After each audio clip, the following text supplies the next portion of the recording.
Үзэгчдийнхээ өглөөний амар мэндийг дахин айлтгахын UBS телевизийн уран бүтээлчдийн зүгээс танд бэлтгэн хүргэдэг кофе юу цай нэвтрүүлэг энэ өглөөний 2 дахь дугаараа танд хүрэхэд бэлэн болсон байна. Ингээд өнөөдөр манай студид хүрэлцэн ирсэн эрхэм хүндтэй зочтой үзэгчид та бүхэндээ танилцуулъя. Олон улсын зөвлөх багш Бадамханд, за мөн зөвлөх багш Тунраа, зөвлөх багш Цэрэн тогтох, зөвлөх багш Аюуш нар хүрэлцэн ирсэн байна. Өглөөний мэнд сайхан амарцгаасан уу? Баярлалаа. Өглөөний мэнд. За баярлалаа. За бас ангаргийн өглөөний мэндийг хүрэлцээрсэн зочдоо хүргэе үзэгчдэд ахин өглөөний мэндийг хүргэж байна. Тэгэхээр кофе уу цай ярилцлага нэвтрүүлгийн маань уламжлалт болсон асуулт байдаг. Хүрэлцээрсэн зочид маань кофе уух уу цай уух уу? Тэгээд нэвтрүүлгийн ивент тэгчээр Италийн Сегафредо Занета кофе болон Шотландын Бродис цай бол хамтран ажиллаж байгаа. Тэгэхээр эдгээр цай кофеноос сонгоо уух боломжтой. За Шотландын цайг ууж үздэг юм уу? Би бас цай. Цай. За ламага бас кофе цай ажиллаж хоорондоор тавуулаа ярилцлага эхэлжээ. Нийтийн 70 ухамсарыг сэргээх баярлалаа төв төрийн бус байгуулагдаад за одоо ч 5 жилийн нүрийг үзэж байгаа юм байна. Тэгээд энэ байгууллагын тухай би бас дөнгөж сая сонсоод илүү их мэдээлэл авахыг хүсэж байлаа л да. Нийтийн 70 ухамсарыг сэргээх гэдэг одоо энэ тодтголын тухай тэгээд байгууллагынхаа тухай бас товч мэдээллийг манай үзэгчдэд өгөөд өнөөдрийнхөө ярилцлагыг эхлүүлье. За тэгэхээр байгууллага маань ерөнхийдөө одоо сүүлийн үе гэх юм уу да тийм ээ энэ чинь орчлон орвогийн асар их өөрчлөлтийн бас нөгөө талаасаа хүн төрөлхтний хөгжлийн асар их одоо дэвшлийн эмэр үед одоо амьдарч байгаа энэ яг энэ үед бодвол хүн төрөлхтний хандлага чиглэл одоо юу руу чиглэж гисэн бэхээр өөрийгөө судлах тухуун руу чиглэж эхэлсэн нэг ийм үе байгаа. Тэгэхээр энэтэй холбогдуулаад одоо янз бүрийн замаар өөрсдийгөө хөгжүүлж явсан. Тэгээд тэр дундаа энэ дотоод ухамсар буюу дотор хүнийхээ мөн чанарыг нээх гэсэн оролдлого хийж яваа ийм олон одоо багш нар одоо олон сонирхогч нар нэгдэж одоо анх одоо энэ доктор Сэгүү Кришна Рамиш гэмэх одоо нэг мундаг багшийн шав болцоосон. Тэгээд одоо зүгээр нэг шав болоод өөртөө сураад явах нь бас учир дутагдaltaй юм байна тийм ээ. Өөртөөхөө сурсан зүйлээ бас нэг нэгдмэл чанараар бас бусдад түгээх нь бас өөртөө хөгжүүлэх илүү их том зам юм байна гэдгийг олж бас мэдсэн юм байна. Тэгээд ингээд одоо нэг мэдсэн 5 жил болсон байна. Тэгэхээр хов хүний ухамсар бид нар урд нь нэг ийм үзэл бидний ялангуяа одоо нийгмийн бүх одоо хүмүүсийн дунд нэг нийгэмд нэг ийм үзэгдэл байдаг л да. Би гэсэн төв. Тэ? Миний амьдрал сайн сайхан байж ивэл тэгэл одоо бусд нь бас яах гэсэн. Тэгжээж дараа нь одоо бусдыгаа гэдэг тий. Гэтэл үнэн чанартай нөгөө хүний одоо дотоод мөн чанараа хөгжүүлэхгүй зөвхөн нөгөө нэг гадаад шинж чанараа хөгжүүлээд ах юм бол ерөнхийдөө бол хүн үндсэн тийм тусгаарлагдмал одоо хувь хүний шинж чанар нэлээд хөгжөөд одоо хувиа хичээсэн тийм байдал бий болдог. Тэгээд тэр нөгөө талаасаа өөрийгөө олоод яах нь бусад зүйлтэй нэгдмэл гэдгээ мартчихдаг. Тэгэхээр энэ хамгийн гол юм нийтийн гэж яаж чухам нэрлсэн гэхээр ер нь зөвхөн чи тий гайхамшигтай өөрийгөө одоо хичнээн мундаг хөгжүүлээд чи өнөөдөр ямар орон зайд ургаж гин, ямар орон зайд өсөж гин, ямар орон зайд амьдарж гин. Тэр хүссэн үсээгүй чиний эргэн тойрны хүмүүс яах нь чиний хувьд нөлөөлж идэг гэсэн үг. Таньдагч вэ, таньдгүй ч вэ. Тэгэхээр зөвхөн одоо Монгол орн биш те зөвхөн хөршүүд биш, зөвхөн анд найзууд биш, зөвхөн хамаатан садан биш. Ингээд одоо юу гэдгийг хот нь тэгээд цаашлуул улс нь за тэр хэл яах нь дэлхийн нийтийн хүн төрөлхтний хөгжил бидэнд нөлөөлж идэг. Тэгээ тэр утгаараа бидний одоо хийж байгаа ийм одоо нийтийн гэдгийн доор одоо бусдад одоо мэдлэгэд өгж байгаа чухал өгж байгаа том өглөг маань бол 70 ухамсарыг сэргээх 9 мэндийн бясалгал гэж байдаг. Ийм л очиртай. Тэгээд одоо ерөнхийдөө залуу хүн гэхэд та нар бас ингээд сонсоогүй хоцорчдаг байхгүй тий. Ер нь бол харьцангуй яг энэ талын ямиг сонирхож байгаа энэ хүмүүс бол ерөнхийдөө бас аваа мэдээд байгаа гэж ойлгож байгаа. Тий. Дотоод мөн чанараа ойлгох, таних 70 ухамсараа сэргээх гэл ингээл ярьдаг л да. Гэтэл яг энийг яаж одоо бид нэр бодит амьдрал дээр бий болгох ёстой юм бэ гэдэг ойлголт, мэдлэг, мэдээлэл үнэхээр хомс байдаг. Тэгээ үүнийг одоо бий болгосны үр ашиг, ач холбогдол ерөн чухам юу юм бэ гэдэг олон асуултууд эндээс ургаж гарч байна. Тэгээ та бүхэн бас энэ дээр бас тодорхой хариулт өгөх байх гэж бодож байна. Тэгээд та бүхний явуулж байгаа энэ үйл ажиллагаа энийг одоо нааштайгаар эргүүлэхэд бас тус төхөн болж байгаа юм үйл ажиллагаа болж байгаа гэж бодож байна л да. Тийм тэгэхээр бидний одоо энэ 70 ухамсарыг сэргээх үйл ажиллагаа маань ерөөсөө л нөгөө хувь хүний дотоод руу чиглэсэн дотоод ертөнц рүү чиглэсэн. Тэгэхээр Бидний судалгаа бол дандаа гадагшаа байдаг шүү дээ. Одоо гадаа юу вэ? Бүгдийг судалдаг. Тэгэхээр ерөөсө судлагдаагүй үлдсэн зүйл их ховорхон байна л да. Тэгэл одоо энэ хавь орчны тий ерөөсө дээшээгээ дэлхийгээс хараад цансаар орчлонгоос цаашаа баг юу вэ гэл. Тэгэхээр гадагшаага асар их судалгааг хийж чадсан мөртлөөсөө дотгошоогоо судалгааг бид нар ер нь өөрлөгөө хэр зэрэг өнгөсөн юм бол өөрийнхөө дотоод ертөнцтэй хэр зэрэг танилцсан юм бол тэгэхээр эндээс үүдээд тэр далд байгаа зүйл тийм ээ далд байгаа чадамж далд байгаа ухамсар гэдэг чинь чухам юу юм бэ? Тэгээ яагаад ухамсартай байгаа тэр далд байгаа тэр мэдэгдэхгүй байгаа тэр дотоод ертөнцид байгаа зүйл чинь яагаад ухамсартай байгаа? Тэгээ ухамсарт гэдэг чинь тэгээ юу юм тэгвэл тийм ээ? Далд байгаа чинь тэгээ одоо нэг үл мэдэгдэх гарт баригдахгүй тэр нууц мөртлөөсөө тий асар их чадамжийг асар их хүчийг агуулсан тийм их потенциал нөөц байна. Гэтэл бид нар тэр далд байгаа нөөц чинь дахиад яагаад ухамсартай байгаа юм? Тэр ухамсар нь бидэрт байгаа мó үгүй мó? Тэрийг бид нар цаашаа ажилуулж чадах юм уугүй мó? Бид яагаад өнөөдөр хорвоо дээр энэ амьдрал маань яагаад нэм тэнцвэртэй биш байгаа? Яагаад хүн их өвдөж байгаа? Яагаад бид нар их зовж гин те? Яагаад гунж гутарж гин? Тэгээ заашлах юм бол яагаад одоо энэ сэтгэл санаа юм тавгүй байна? Хүмүүс яагаад салж гин? Хүүхэд яагаад өнчирж гин? Энэ орон маань яагаад те өөрийн энэ улс орон маань яагаад ийм тэнцвэргүй байдалд орж одоо яадаг стресс ихтэй байна. Тэгэхээр цаашлах юм бол энэ дэлхий дээр байгаа хүмүүс яагаад ийм хөвчлөлтгий ямар их залуу занднаараа хүч өргөдөж ингээд гэх мэтчлэн энэ болгон бол бидний амьдралын одоо те процесс шүү дээ. Үйл ажиллагаа. Тэгвэл яагаад заавал ийм байх хэрэгтэй юм бэ гэж. Ийм байхгүй тул. Тий. Ийм байхгүй тул одоо тэгвэл яах юм бэ гэж. Тэгэхээр бид нарт нөгөө багш маань өгсөн ганц одоо хамгийн том мэдлэг бол юу вэ гэхээр өөрийнхөө дотоод руу аялаач.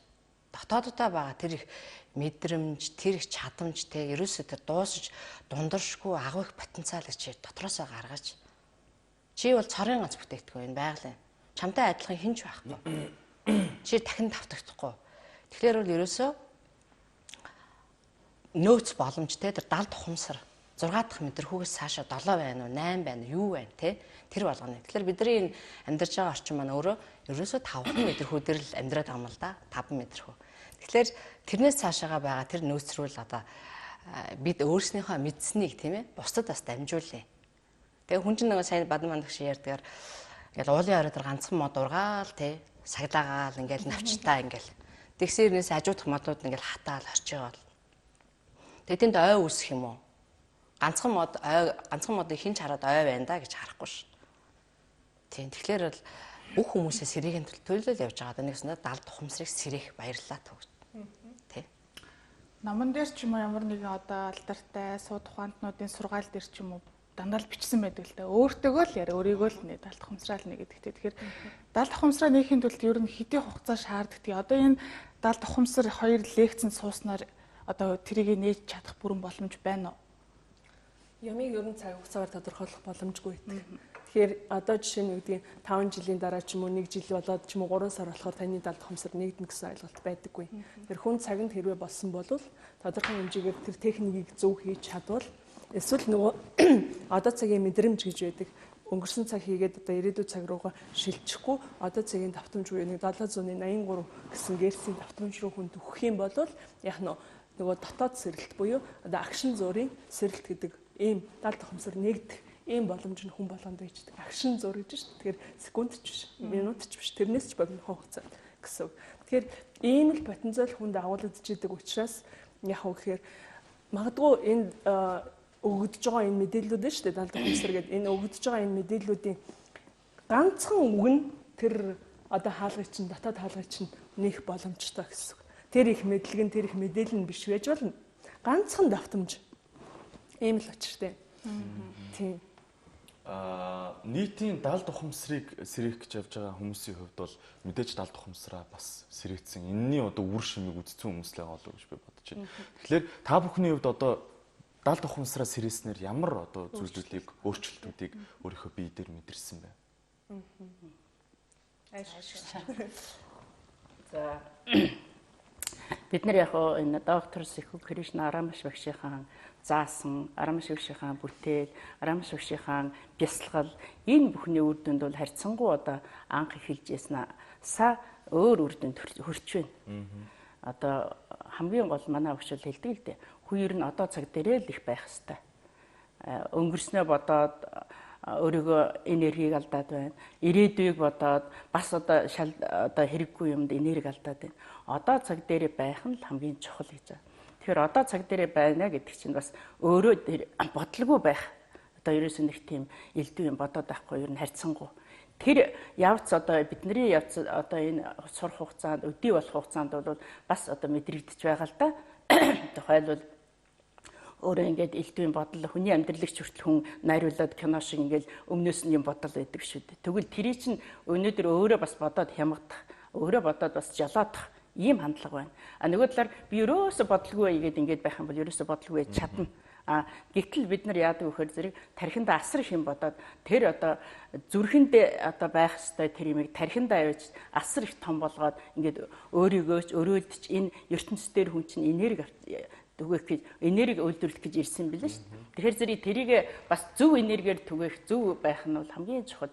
Тэгэхээр тэр доор хajил одоо өөрийнхөө бодолд одоо өөрийнхөө зөв бодолтой, зөв санаатай ер нь ийм байх ёстой шүү гэж өөрийгөө зөв байлгах юмыг бол маш их сурдаг. Тий. Тэгэхээр ер нь 70 ухамсараа ингээд сэрэхийн тулд одоо бясалгал хийж байна. За багшийнхаа бүтээлүүтээ бас бид нар бас одоо хүртэж байдаг. За тэгээд энэ сургалтууд бол асар агуу дотоодоос яаж чи хүслээ биелүүлэе гэж хэд чи ер нь аль биен дээр дотоодоос хаана байж ах хэвтэй. Тэгвэл чиний хүсэл илүү одоо хүчрхэг байх хэвтэй. Дотоодод чинь гадаад байгаа бүх одоо авраатай адилхан дотор бас олон бие байна. Тэр бие болгоныг багш маань бас одоо эн чинь ийм учиртай, эн чинь ийм учиртай гэдгийг бүгдийг заадаг. Тийм учраас манай сургалт бол одоо хин сурах гэсэнд нь нээлттэй, хин одоо энд сонирхож байна бүгд нээлттэй. Ийм агуу. Тэгээ бид нар энд дандаа баярлж явдаг. Бид нар багшийнхаа сурсан энэ бүх эрдмээр өдөр болгон баярл талархаж явдаг. Яагаад гэвэл тэр хүний бүтээл, тэр хүний заасан болгон биднэрт мэдрэгдээд байна. Тэгэхээр зэрэг өөрөө ирэхгүй баяр төрөөр хин энийг анх бид нарт тавьж гисэн, багш маань тавьж гисэн. Бид нар өдөр болгон багштай талархал илэрхийлж чаддаг. Энэ бол цаанаасаа ингэж. Тэгээ хүн талархал илэрхийлнэ гэдэг чинь өшөө нөгөө сэрж байгаа, өшөө нөгөө дотоод байгаа ариу юмаа л хөгжүүлж байгаа. Хайраа хөгжүүлж, нэгүүлсэнгүй сэтгэлээ хөгжүүлж, өөрийнхөө дотор байгаа бохирыг арилгаж, ийм гоё агуу тийм сайхан одоо сургалтууд, агуу сайхан ийм боломжийг бол багш маань олгосон учраас аяндаа ингээд өөрөө бас зөв болоод яваал өөрөө ямар байх ёстой хүн орчлон тэрийгэл дээрээс нь зүгээр нэмээд яхад аашиг шиг хэлж байгаа дээр одоо хамгийн энгийн жишээ. Бидний 5 мэдрэхүү байна да. Ерөнхийдөө одоо ертөнцийг гадаад ертөнцийг хүртэлцэж байгаа энэ 5 мэдрэхүүгийн чадамж нь улам бүр нэмэгдчихдэг эхлээд. Үнэрлэх чадамж. Тийм учраас нөгөө хиймэл үнэрүүд нь шүү дээ. Одоо жишээл ялангуяа энэ үнэртэй усны үнэрүүд, химийн бодисын үнэрүүд, янз бүрийн одоо хиймэл зүйлсийн үнэр энийг бол хүлээж авах байдаг бидний систем. Тийм учраас ерөнхийдөө энэ 70 ухамсар хөгжиж байгаа тохиолдолд бол яг нь тийм бохир хиймэл одоо юу гэдэг байгалийн бус тийм чанарлаг тийм зүйлсийг одоо хэрэглэг эдэж уух систем хүлээж авах. Дээрээс нь давтамжууд байна. Давтамж өөрчлөгддөг. Давтамж өсхийн хэрээр бид нар урд нь бол зөвхөн ингээл одоо хүний ярьж байгаагаар нь тий хүний судалснаар нь ямар сургууль төгссөнөөр нь хүнийг ерөнхийдөө дүгндэг байлаа шүү дээ тийм ээ. Тэгвэл одоо бол үгүй зүгээр л холоос жишээлбэл харахад л анх удаа ингээд харахад л хангалттай хэмжээний информац долгио явагдаж идэг тэр хүний орчинд. Тэгээд тэр долгионыг нь барьж аваад дүгнэх чадамж. За энэ хүн бол нэг иймэрхүү хүн байна да гэж. Одоо ажил үйлс нэмэрхүү явж байгаа юм байна, амьдрал нэм юм байна. Магадгүй дашаа энэ хүний ийм эргэтэн дашаа өгдөг юм байна да гэсэн тиймэрхүү мэдрэмжүүд хүртэл хөгждөг гэсэн үг. Тэгээ энэ бол зүгээр наад захын хөгжил. За бүр өшөө цаашаага явах юм бол ерөөхдөө бол нөгөө хүний ухаарах чадамж гэж байна. Альва зүйлийг ном уншаад одоо урд нь одоо бодъё л да би 10 жилийн өмнө уншижсэн номоо өнөөдөр ингээд эргээд уншихад энэ дотор чинь ийм их агуу мэдлэг байж юу гэж. Ингээ баг-багаар ингээд ухаарлаа. Тэр болгоноос нөгөө урд нь хизээч олж харж байгаагүй тэр их ухаарлуудыг авдаг. Ойлголтуудыг олж авдаг. За зарим тохиолдолд нөгөө ялангуяа шинжлэх ухааны зүйлсийг бид нар их хэцүү зүйл гэж ойлгодгүй шүү дээ. Хичээл ойлгохгүй байх тохиолдол жишээлбэл хүүхдүүдэд байдаг. Гэтэл хэрвээ хүүхдийн 70 ухамсар жишээл хөгжөөд, залуучуудын 70 ухамсар хөгжөөд ингээд эхлэх юм бол яах вэ гэхээр альва зүйлийг ойлгох, мэдээллийг боловсруулах чадамж дээцэгтэй хүрнэ. Одоо харамсалтай нь яах вэ гэхээр даанч бид нар энэ нөгөө дахиад бид нар яривал нөгөө энэ тархины бөмбөлгийн асуудал байна. Зүүн талын хөгжил, баруун талын хөгжил гэсэн асуудал. Ингээд бид нар хэдий чинээ нийгмийн бүтээгдэхүүн болох тусмаа нийгмийн гэж шүү би байгалийн гээгүй. Болох тусмаа нийгэмд ингээд оролцох тусмаа хөгжих тусмаа мэдээлэлээр боловсрогдох тусмаа бидний зүүн тархины хөгжил давмгаалаад эхэлчихдэг. Ингээд нөгөө байгалийн чанар буюу дотоод өгөгдөл, дотор хүний хөгжил айжмаар хоцорч эхэлдэг. Инхээр юу болдгоо гэхээр нөгөө харахад сайхан хүн нөгөө сэтгэл нь хайччихва. Ийм л асуудал. 70 дахь ухамсар 2 лекцэн дээр зөвлөх багш нар маань тодорхой сэдвүүдээр лекц тавих юм байна. Тэгэхээр сэдвүүдийн талаар тодорхой бас дурдвал. Тэгэхээр миний хувьд бол одоо эго гэсэн сэдвээр ярих гэж байгаа. За тэгэхээр бид нар одоо сая Балман төвшин ярьлаа бид нар одоо нэг талдаа хитгэх хөгжөөд байна уу гэх тийм ээ. Тэгэхээр бид нар энэ амьдралд ямар нэгэн байдлаар тэнцвэргүй яваад байгаа.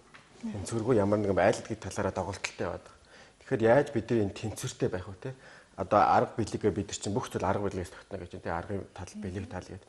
Билег тал нь харагдахгүй хийгээ те мэддэхгүй гарч баригдахгүй тэр зүйл байгаа. Тэгтээ байгаа гэдгийг бид нар мэдээд байгаа. Аргын тул мэдээж харагдаад, судлагдаад, баригдаад, үнэртээд, амтлагтаад байгаа тийм ээ. Тэгэхээр энэ зүйлийг маань бүх төвшөндөө хүн аль альдандаа тэнцвүүлээд яаж тэнцвэртэй байснараа бид нар яаж зөв явах юм бэ? Нөгөө сэтгэлийн хөгжил бодох тоо дээр хүний мөн чанарыг өөрөө алдахгүйгээр те хөгжүүлэх. Гадны тэр мэдлэг боловсрал те эрдэмийн зэрэгтэй тэр зүйлээ бас алдуулахгүй байх. Тэгэхээр яаж тэнцвэртэй байх вэ? Энэ талаар л ойлголт өгөх юм аа да. Нөгөө талаас бид нар одоо яриад байна шүү дээ. Одоо нийгэмд нэг мухар сүсгийн шинж чанартай юм айгүй хөгжиж байна гэдэг. Энэ бол алга болж ирэл.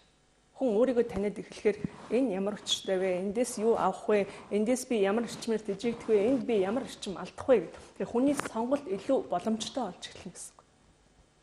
Нөгөө далдын ямар нэг юмыг нөгөө мэдэхгүй юм чин гэдэг асуултууд мэдэхгүй гэдэг зүйлийн хариултууд бий болж эхэлнэ л гэсэн.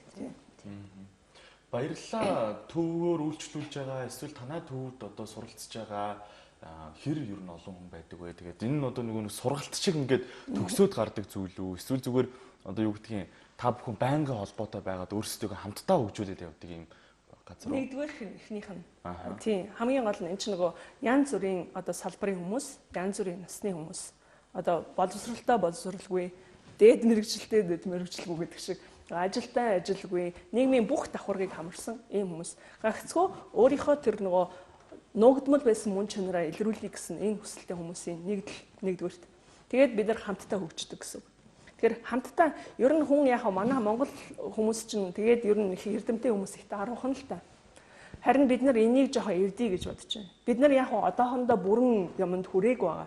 Гэхдээ өөрийн хэмжээнд хүрсэн жижиг юм байна шүү дээ. Тэрийг хуваалцъя л та бүгдээрээ. Аль болох хуваалцах тусмаа хүн чинь ингээд илүү их ухаарлыг авдаг. Тийм ээ, илүү олонд хүрдэг. Тэр тусмаа өөрөө баясаад өөрөө тэрэн дээр улам бүр цаашаа дөрвөлөд хөгжих боломж нэгддэг. Хэрвээ би одоо жишээлбэл энэ бүх юмны цаана гараад энэ 70 дахь ухамсараа бүрэн сэрээгээд юу гэдэг юм. Өөр дээшээгээ яваад тэр гэрлийн төвшөндөө очиод хүнийхээ дээд мөн чанараа олцсон хойно одоо хүнд хүргье гэвэл надад уучлаарай цаг байхгүй байх байлгүй. Хэдэн төрөл надад хэрэгтэй болох байх. Тэр хүн бол ямар нэгэн дуртай зүйлээ хийгээд тэрийгээ ол бусдад түгээх ажил. Тэгээ энэ далбаанд орвол одоо ойролцоогоор бидний нэг 5 жилийн хугацаанд бол нэг 50-аас 60 мэргэжлийн багш нар бэлдэж чадсан. Тэр багш нар бэлдэнэ гэдэг бол маш чухал асуудал. Тэгээд бакалаврын зэрэгтэй багш нар бэлдсэн байгаа юм чинь нөгөө системтэй сургалт учраас аргыг хийгээд бэлгийн талын гэсэн хослсон сургалт явагддаг. Багшийн маань утга учир нь бол багш маань өөрөө аргыг хийгээд бэлгийн талын өндөр мэдлэгтэй ийм хүн. Нэгээрэлтэй нөгөө талаасаа аргын одоо эмч хүн. Тэгэхээр хүний анатом хийгээд хүний одоо зовлон шаналл энэ бүх өвчлөл бүх анатомыг махан бие буюу бодгал талаас нь бүрэн судалсан гэсэн. Тэгээд тэрний дотоодд орших мөн чанарыг нь бүрэн таньж мэдсэн. Ийм хүн учраас бид нар бас өөрсдийгөө их азтал хүмүүс гэж боддог шүү дээ. Тэгээд тийм учраас бид нар өөрсдийгөө нөгөө судлахад их амархан байдаг. Бид нар тэгээд хэсэгчлэн махан биеийн анатом хийгээд сүнсний биеийн анатомыг задаг. Энд ийм учир байдаг. Энд ийм систем та нарыг ингээ бүрдүүлж идэг. Эндээ хүн алдаа гаргаж идэг гэх мэтлэн. За тэгээд энийг одоо хамгийн гол нь сурсан тэр зүйлээ энэ бүх багш нар зарим нь бүр аль биесний офис гаргаад бүр энэ чиглэлээр өөрсдөө хөгжүүлэх гээд ингээд явж байгаа хүмүүс нь бусдад зааж сургадаг. 70 дахь ухамсараа сэрээхгүй байсны сөрөг үр дагавар гэж байдаг бол. Одоо би ингээд бодож ин л та. За та түрүүмээс хэлжсэн систем бидний систем хүлээж авахгүй тийм байгалийн бус юмнуудыг хүлээж авахгүй. Илүү одоо байгальтайгаа ойрхон мөн чанар руугаа ойрхон амьдрдаг болно. Одоо нөгөө тэгүр ийм үзэл бодолтой хүмүүс идэх штэ. Ганц л амьдрах юм чинь. Тэгээ одоо нөгөө бид нэр яг л одоо бас ингээ бодонгууд за ер нь ингээд хүний орчлон дээр яг одоо анх хоёр гэдэг хүн яг энэ биеэрээ энэ одоо оюун бодлоор ингээд нэг л амьдрах юм чинь хорвоо дээр юу сайхан байна тэр гоё зүйлүүдийг идлээ хэрэглээ ууж идэ тэ энэ бүх зүйлүүдийг ингээд бодох байх л та. Тэгэхээр магадгүй одоо яг энэ далд ухамсараа сэрээхгүй байсны үр дагавар гэж юу байдаг уу? Эсвэл би энэ чигээрээ ингээд яваад бас ингээ амьдралаа дуусгах бас зүгээрүүч гэдэг юм ингээд ийм асуултууд миний толгойд ингээ орж ирээд байна. Тэгэхээр далд ухамсараа сэрээхгүй байна гэдэг чинь бас юу л да ерөөсөө өөрийгөө ерөөсөө мэдхгүй байсараа л өнгөрлөө гэсэн үг байхгүй. Өөрийнхөө нэг жоохон харагдаж байгаа энэ биеийнхаа нэр усаа мэдээл тэрний хүүхд гэдгийг мэдээл тэгэл явчлаа гэсэн үг. Нөгөө талаар бол хүн ерөөсөө өгдөггүй. Дараагийнхаа төрлийг сонгодог. Тэгэхээр хүн ерөөсөө зорилго нь өөрөө юу юм бэ? Тийм ээ. Тэг өгдөггүй юм бол яадаг юм? Салд ухамсараа сэрээхгүй юм бол яадаг юм гээл те. Зүгэл зорилго нь юу? Яагаад энд ирдэг юм бэ гэж тийм ээ. Тэгэхээр энд дэж байгаа хамгийн гол шалтгаан бол яг өөрийгөө л олох гэж ярьж байгаа. Өөрийн чинь дотоод ертөнцид юу байгаа юм те. Тэр далд ухамсар дотор чи юу байгаа? Түрүү яс нөгөө далд гэд те. Тэн дотор чи юу байгаа юм бэ? Тэрийг таньснараа юуг мэдх юм бэ? Тэгэхээр ерөөсөө бол далд байгаа тэр зүйлийг мэдээд ирэхээр хүн хамгийн нэгдүгürt өөрийгөө гайхдаг. Хөөх би ийм гайхамшигтай байгалийн бүтээгдэхүүн гэж үү дээ. Гэхдээ надад ийм мундаг систем байдаг юм уу те?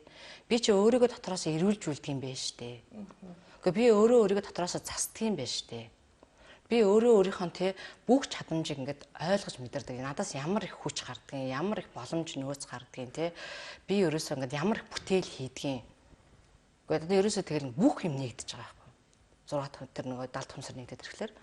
Тэгэхээр нэгдэхгүй тийм учраас бид нар ингээд те далд ухамсараа сэрээя бүгдээрээ сэрээя гэл ингээл уриалал дуудаал юм л да. Тэгэхээр энэний гол утга учир нь одоо ямар нэгэн тийм мухар сүсэг байсан бол те одоо ерөөхдөө бол хэцүү шүү дээ. Тэр ингээл хүрээ дээр намайг над дээр тойроод хүрээ дээр те би одоо хамгийн мундаг шүү алуу хэцүү шүү дээ.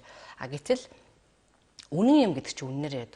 Бидний сургалт бол ердөөсөө зүрх сэтгэлийг хөгжүүлдэг. Ерөөсөө далд ухамсар маань өөрөө зүрхний давтамжтай зэрэгцэн оршдог гэсэн. Зүрх маань өөрөө яг үннийг л хэлдэг. Зүрхэн дээр яг чин үнэн хайр л байдаг. Зүрхнээс дурлж байгаа дурлал бол тэ чин үнээсээ дурлсан дурлал байдаг. Та тархины дурлал гэдэг бол зүгээр одоо дурлал гэсэн. Тэнд бол дурлж байгаа, тооцоолж байгаа. Зүрх бол зүгээр л өөрөө ирэхгүй тэ ингээл өөрөө ирэхгүй дурлалдаг. Тэнд бол үнэн байдаг. Тэгэхээр энэ багшаа маань заагаад байгаа хамгийн гол нууц одоо тий далд ухамсар тэр бол ердөөсөө зүрхэн дээр орших тэр агуу их вибрац долгионыг сэрээж байгаа. Зүрхний хүрдийг л нээж байгаа. Зүрхний хүрд нэгдэж байгаа тохиолдолд хүнээс хайр л ундрно гэхээс ш өөр ерөөсөө тий ата, жөтөө, уур, уцаар чинь дандаа тархиных. Тэгэхээр энд бол агуу их гайхамшиг буюу та тий өөрийнхөө ертөнцийг л нээж гинэ л гэсэн үг. Нөгөө талаасаа түрүүн хоёр хэлж штэ. Би одоо сайхан дуртай юмаа хийгээл те өөрөөрөө ууж идэл наргиц ингээл авах юмаа аваад ингээд яагаад өнгөрчөж болохгүй гэж ингээд ингэчүүл яах вэ гэж. Тэгвэл би зүгээр л хоёрхан л тодорхойлт хэлье. Энэ үндэс хүрд гэж үгүй. Амьтналаг мөн чанар гэж. Энэ хэрэгцээгээ та хангаж байгаа. Дараагийнх нь хүрд энэ хүсэл шунлын доод 3 хүрднийхаа хэрэгцээг хангаад тэгээд та зөвхөн хүрдэндээ очлгүйгээр тэгээд энэ хорвоог орхиж байгаа. Тэгэхээр нөгөө тунарааг шилж штэ. Цаашаага уул нь бол ингээд шилжээд явах тусмаа хүний оюун хийгээд ухамсар хийгээд бүтээлийн чанар нэмэгдээд явдаг. Тэгээд ядаж зүрхэн үрдэн дээрээ очичоод ямар нэг байдлаар бурхан бодлоо л дээ энэ хорвоо ертөнц юмыг таашгүй тийм ээ. Хэдэн насандаач бид нар явчих магадгүй. Хэрвээ ирсэн зорилго маань дуусчихвал эсвэл бүр гүйцэлдүүлж чадахгүй бүр аргаа бариад ивэл магадгүй ямар нэг шалтгаанаар бид нар явж таарна л да. Тэгээ энэ тохиолдолд бид нар хаашаа шилжих вэ гэдэг асуудал. Хэрвээ чи доод 3 түвшиндээ л ингээд оршиж исэн бол энээс доош давтамжинд л оршино. Энд чи ертөнцийн хууль зүгээр л татах хүчний хууль. Энээс дэшигээ чи ингээд амьдралтай зориол тэмүүлэл өөрийгөө нээгээд ингээд явж чадсан бол дэшигээ татагдаад явчихна. Тэгээд тэр бол таны сонголтын асуудал. Би залуучуудад уриалъя гэж бодод байна. Ер нь бол нийгмийн карьерийг маш их хөөцөлддөг хүмүүс. Би ч өөрөө цагтаа маш мундаг лидер болчих юмсан. Дэлхийн хэмжээний том лектор болчих юмсан. За бүр тэр бумтанч болчих юмсан гэд. Залуу байхад тийм мөрөдөл маш их үйдээ. Ийм ч юмтай болчих юмсан, тэрийг ч авчих юмсан, тэр орныг ч очиод үзчих юмсан гэсэн. Тэгээд яг уу эцэст нь нэг зүйлийг ойлгож байна. Энэ бол хязгаарлагдмал юм байна. Үзэж байгаа байхгүй тэр болгоныг тэр үзээгүй улс орныг тэр дэлхийн хэмжээний тайзан дээр гарч үзээд ингэнгүүт тэр чинь хангалттай биш юм. Юу ч биш юм. Гэтэл хязгааргүй их ханамжтай тийм нэг сэтгэлийг ингээд нэг цатгалан болгодог тийм ээ хүнийг одоо сэтгэл хангалуун амьдруулдаг тийм нэг зүйлийг бол олоод авсан. Тэр нь бол ерөөсөө л өөрлөгөө явах юм байна гэж. Нөгөө хайгаад гаднаас хайгаад исэн тэр бүх зүйл чинь өөрийн дотоодд оршдог юм байна гэдгийг л ухаарч чинь. Далд ухамсарыг нээх ач холбогдол за өөрийгөө нээж илрүүлэх олох за дээрээс нь зүрхний хүрдээ нээх гэж ярьлаа. Тэгэхээр далд ухамсар хоёр лекц маань хоёр дахь удаага зохион байгуулагдаж байгаа тийм ээ. Тэгэхээр түрүү жил бас зохион байгуулагдсан юм байна. Энэ жилийн онцлог юу байгаа вэ? Энэ жилийн онцлог дээр нэг юу байгаа л та. Ингэж байгаа юм. Нөгөө 50 гаруй багш нар байгаа гэж байна шүү дээ. Тийм. Тэгэхээр сэдвийн хувьд ч гэсэн мэдээж хэрэг өөр. Тийм. Нодлон бол одоо ялангуяа энэ мэлминийг яаж нээх үү? Тий? Зүрхэн хүрдээ яаж нээх үү? Зүрхээрээ амьдрах уу? Утга учир энэ төр гэх мэтлэн гээд. Энэ жилийн хувьд бол бас дахиад одоо шинэ хоёр багшигаа. Тэгээд дараа жил дахиад одоо магадгүй 4 шинэ багш. Гэх мэтчлэнгээр яг нь бас багш нарыгаа хөгжүүлэх зорилготой. Дээрэс нь бид нар чинь олуулаа. Ганцхан энэ бадамханд ганцхан энэ тунараа гэдэг багшийн баярлалаа төгдөг байдаггүй 50-60 багш бий тий. Тэгээ энэ төлөөллүүдээ бас олон нийтэд таниулах тэр гол зорилготой бас далд ухамсарын энэ шинэ одоо сэдвүүд дээрэс нь мэдээж хэрэг цоо шинэ сэдвүүд. Ялангуяа яг одоо цагийн асуудал болсон магадгүй энээсээ салчаасаа гэж хүссэн тэр сэдвүүдээ сонгосон. Лекцэнд суугаад нийтийн далд ухамсарыг сэрих баярлалаа төвд хандаад нээрээс та далд ухамсараа нээж чадлаа шүү гэсэн баярлаж талархсан сэтгэлтэй хүмүүс нэлээд л байдаг баг л та. Нодлонгийн 4 сарын бас лекц бол их сайхан болсон л та. Тэрүүгээр маш олон хүн одоо өстой далд ухамсараа сэрэнэ тий. Тим одоо баяртай одоо бүр ингэ сэтгэл хандсан те ямар сайхан юм бэ. Дараагийнх нь хизээ болох юм. Дараа жил болно эцтэй гэж хүлээлттэй тийм хүмүүс маш олон байгаа. Тэгэхээр бид нар чинь яг ийм нөгөө өөрийнхөө дотоод ертөнц рүү өнгөдөг нэг л ийм юм дутуу те нэг л хүний амьдрал аз жаргалтай мөнгөтэй төрхтэй сайхан байсан ч гэсэн те хүн цаанасаа л нэг юм дутаад идэг штэ. Нэг л юу юм болоо гэж хайгаал. Тэр энэ хайгаад байгаа сэдвүүд хайгаад байгаа энэ одоо мэдлэг маань тийм ээ эргээд байгаа тэр одоо хайгаад байгаа зүйл маань өөрөө ерөөсөө энэ дотор байгаа юм. Тэгээ далд ухамсар гэдэг бол бүгдийг багтаасан нэг осондоо далд ухамсарыг арай өөр аргаар хэлвэл тийм ээ та өөрийгөө таних ухааныг л далд ухамсар гэж нэрлэж байгаа. Тэгээ энэ дөрвөн сэдв байна л да. Нэгдүгээрт нь болохоор гариг хэрэгсийн нөлөөлөл. За тэр сэдвээр би өөрөө уншина. За аюуш багш маань пирамидын гайхамшигын тухай уншина. За цэрэнд орж маань сая цэрэнд маань эгоны тухай ярина. За ууган жаргалах та орчлонгийн бүтээгчийн тухай ярих юм дөрвөн сэдв. Тэгээ энэ дөрвөн сэдв дотор л одоо тэр бүхий л зүйлийг л таны тэр чигтэнд багтаацсан байна л гэсэн. Одоогор ууган жаргал авсан нь одоо цэргийн хүн байдаг. Тийм нөгөө салбарын хүмүүс гэсэн шүү дээ. Тэгээд яг улсын хил дээр одоо тамилт аваад ингээд явцсан байгаа. Яг тухайн өдөр бас амжиж иж чадах нь үгүй гэдэг бас асуудал байгаа. Тэгээд одоо ирэхгүй бол одоо бадман тогш нь энэ лекцийг нь бас олон түмэнд бас хүргэх ийм үүрэгтэй. Тийм. Түрүүн нэг нэмээд зүгээр нэг юу яачихад нөгөө нийгмийн карьер одоо сүнснийхаа карьерийг дэвшлүүлээ залуучуудаа. Тийм. Хэрвээ ч сүнснийхаа карьерийг л дэвшлүүлж чадах юм бол нийгмийн карьер чи аяндаа бий болно л гэдгийг маш сайн захимаар. Тэгээд зэрэг энэ пирамидын гайхамшиг гэдэг сэдвээр би бас монголчуудаа бас мэдээлэл өгьж бодож байгаа. Тэгэхээр зэрэг пирамидын гайхамшигын тухай бол одоо Монголд нэх яриад л ингээд л тийм байсан юм байсан гэсэн юм бол байхгүй. Тий. Пирамидын гайхамшигын тухай ном зохиол бичсэн сайхан эрт методол бий. Тэгэхээр пирамидын гайхамшиг гэдэг чинь бас юу юм гэхээр зэрэг ерөөсөө энэ далд ухамсарыг чинь сэрэх бас нэг агуу их энергийн тэр агуу их орон зай агуу их том юм байна. Энэ орон зай чинь ерөөсөө ингээд дэлхий даяараа байна. Хов хүн дээр байна. Гэрт ороод ирсэн байна. Энийг одоо ямар хэлбэрээр бид нар амьдралдаа хэрэгжилж болох юм бэ? Эн чинь ийм учиртай байсан юм уу? Манай энэ ширээн дээр нэг пирамид хүн төрс өдрөөр өгсөн байж л байдаг. Тэгэл гүцээ. Тэгвэл тэр чинь тийм биш. Тэр чинь агуу юм. Тэр байтугай тэнд ингээд тавьсан пирамид битээ хэл одоо би хэлээ л да. Авраг том пирамидаас алганд багтах жижиг пирамид хүртэл өнөөдөр тэр л хүний далд ухамсарыг сэрэх, тэр л хүний амьдралыг зөв явуулах, тэр л хүний орчлон зохицлыг бий болгосон, орчлон ертөнцийг дэлхийг зөв болгосон ийм их энергийг тэнд хоригдлуулж байна. Тэгэхээр энийг бид нар бас монголчууд маань би гэртээ оруулж ирээсээ өөрийнхөө хувь юун дээр одоо хэрэглээсээ одоо нэг хоёр юм байл да дэлгүүрт нэг юм худалдаад авахгүй очлаа. Магадгүй хүүхдээ тоглоом авахгүй очив. Гэтэл тэр алийг ах уу пирамидтай үед үгүй эн чинь чухал юм гинлээ энийг аваа энэ энерги өгдөг миний хүүхд ингээд тоглох сонголт жишээлбэл юм дээр сонгохдоо хүртэл тэрийг анзаараасаа бид нар ерөөсөө жирийн юм анхаарахгүй байсан байхгүй. Тэгвэл тэрийг анхаараасаа энэ пирамид гэдэг нь ийм юм байна гэдгийг энийг сэрэж өгсөн гэж би тойлоос бодож байгаа. Монголчуудаа далд ухамсараа сэрээсэн өөрийгөө олсон хүнийг гаднаас нь хараад таних боломж байдаггүй. Тэгээд энэ одоо далд ухамсараа сэрээж байгаа эсвэл одоо юу гэдгийг яг энэ шинжлэх ухааныг судалсан хүн өмнө одоо Монголд ер нь хэрэг байдаг вэ? Тэгээд дээрэс нь одоо бол хүмүүс гэр бүлээ тижээхэнсэн тий хоолтой хонохынсэн л гэж ер нь ингээд үр хөвгтөд тижээх гэж амьдралаа зориулж байна. Энэ хамгийн гол зүйл бол нэг мөнгө буюу материалын зүйлийн төлөө ингээд бүгд явж байна л да. А та бүхний хувьд бол нөгөө нэг энэ далд ухамсараас ирэх юм бол сэтгэл хангалуун яаж амьдрах вэ гэдэг тэр одоо ухааныг олноо тэгж амьдрч сурнаа гэдэг. Тэгэхээр энэ ингээд нэг юмны нэг юм хоёр тал байгаад байгаа юм шиг байна л да. Сэтгэл хангалуун амьдрах үнэхээр боломжтой юу? Одоо юу гэдгийг хүмүүс чинь нөгөө нэг ажиллаа бүтээхийн тулд амжилттай явахын тулд нийгэм өөрөө юм хэцүү болчиход байна л да. Ингээд эргэн тойрон дүүрэн л жоохон муу тал нь ингээд хөгжсөн байгаа энэ үед би сэтгэл хангалуун амьдрч байна гэдэг ингээд санаа тайван ингээд явхад нийгмийн нөгөө юмны ард үлдчих үедээ гэсэн нэг юм айдас надаас төрж байна л да. Энэ дээр хоёроо энэ бол цэвэр бидний сонголт. Чи ямар замаар явах аа?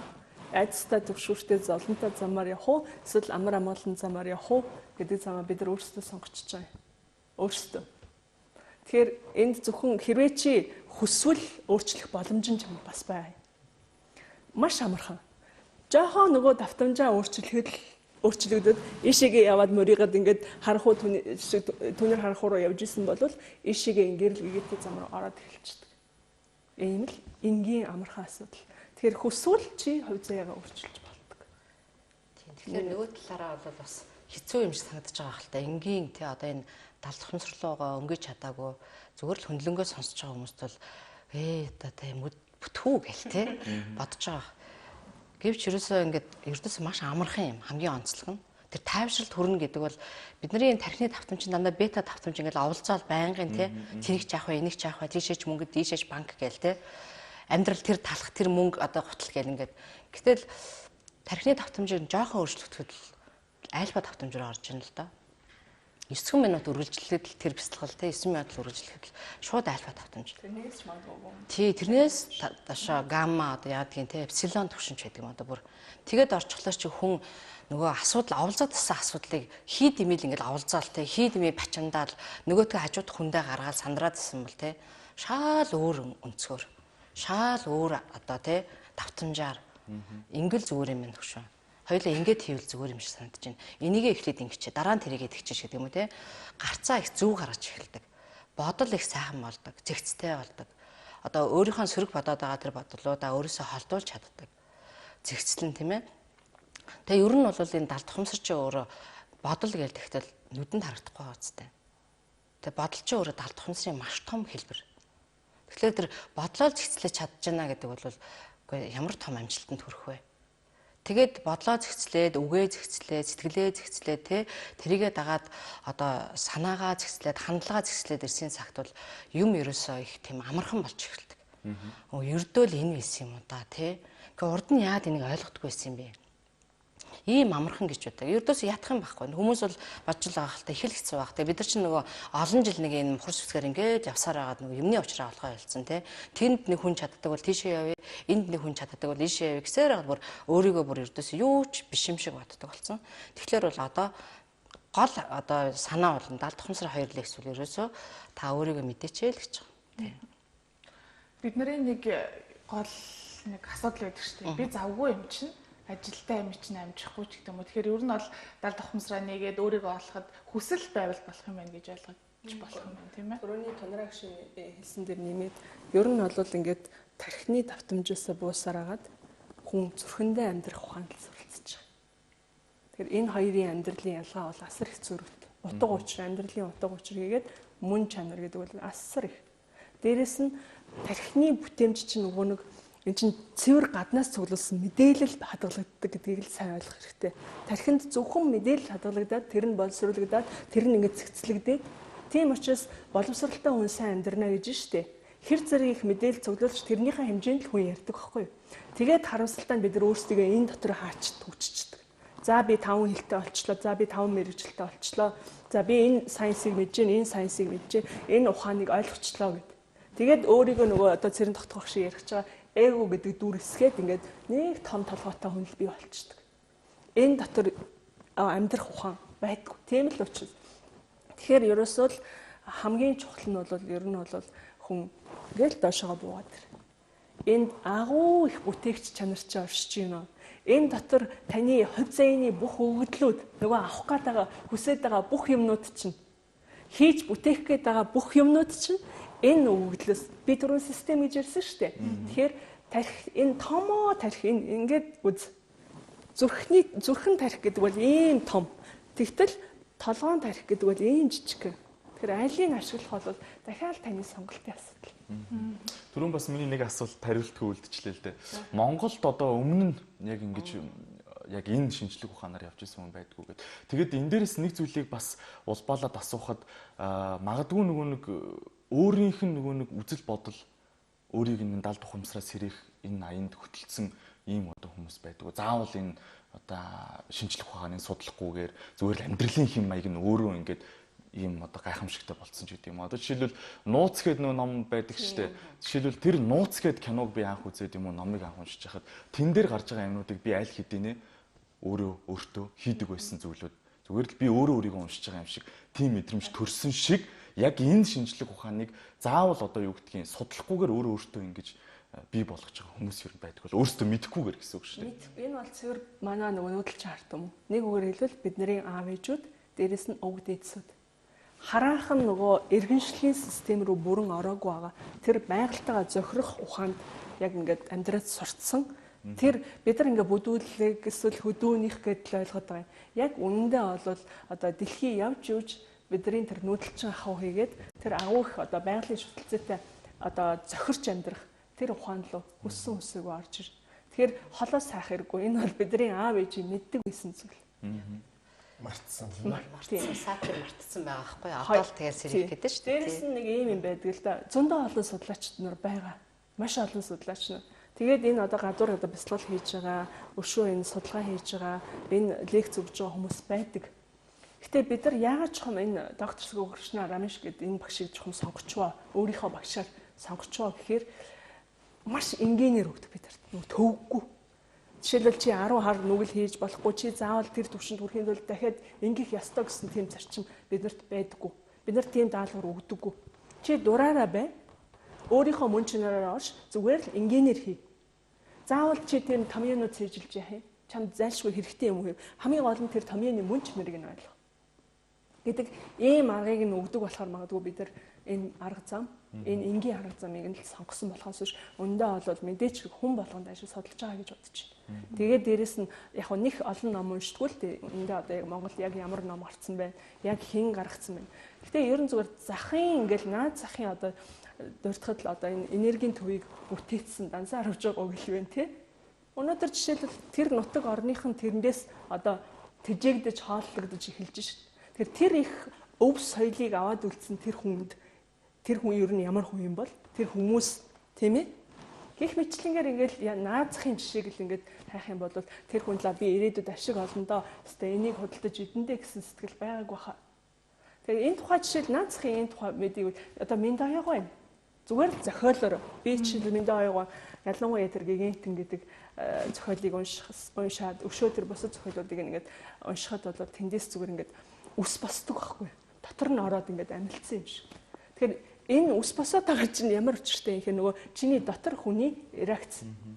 Дотоод сүнсний чинь реакц. Тэр мэдээлэл үнэн биш шүү гэдгийг чамд мэдээлж өгч. За баярлалаа. Бидний ярилцах хорон бас энэ төвд өндөрлөж байна. Тэгэхээр бусдын төлөө завруулыг бас сайн сайхан болоосоо гэж ажиллаж байгаа. За нийтийн ухамсарыг одоо сэрэх баярлалаа төвийнхөндөө бас баярлалаа гэж хэлмээр байна. Тэгэхээр цаашдынхын амжилт өндрөөс өндөр амжилтыг хүсэж TV сонсдгуулыг бэлэглэж байна. За баярлалаа. За баярлалаа. За тэгээд нэвтрүүлгийн ивент тэтгэгчээр за кофе цай ярилцлагын нэвтрүүлэг маань кофе цайгаар зочдоо дайлаад амттай яриг өрнүүлдэг байгаа. Тэгэхээр Италийн брэнд Segafredo Zaneta кофе болон за Шотландын Brodisk цай бол бидэнтэй хадгалж таалагдсан уу? Маш сайн. За баярлалаа тэгээд. Реклам хийгээгүй. Үнэхээр гоё. Яг эхлээд үнэрийг авсан их гоё байсан. Тэгээд дараа нь жоохон амталж үзсэн. Бүр гоё амттайсэн. За тэгээд та бүхнийхээ ажилд өндрөөс өндөр амжилтыг хүсье. Тэгээд тун удахгүй бас лекц нь болох гэж байгаа юм байна. Тэгээд энэ лекцийг бас маш олон хүмүүс зорж очиж эндээс мэдээлэл авах хаа гэж бодож байна. Кофе цай нэвтрүүлэгт хамтдаа бас үзэгчид та бүхэндээ баярлалаа. Та бүхнийхээ энэ өдрийн ажилд өндөр амжилт хүсье. Баяртай. Баяртай үзэгчтэй.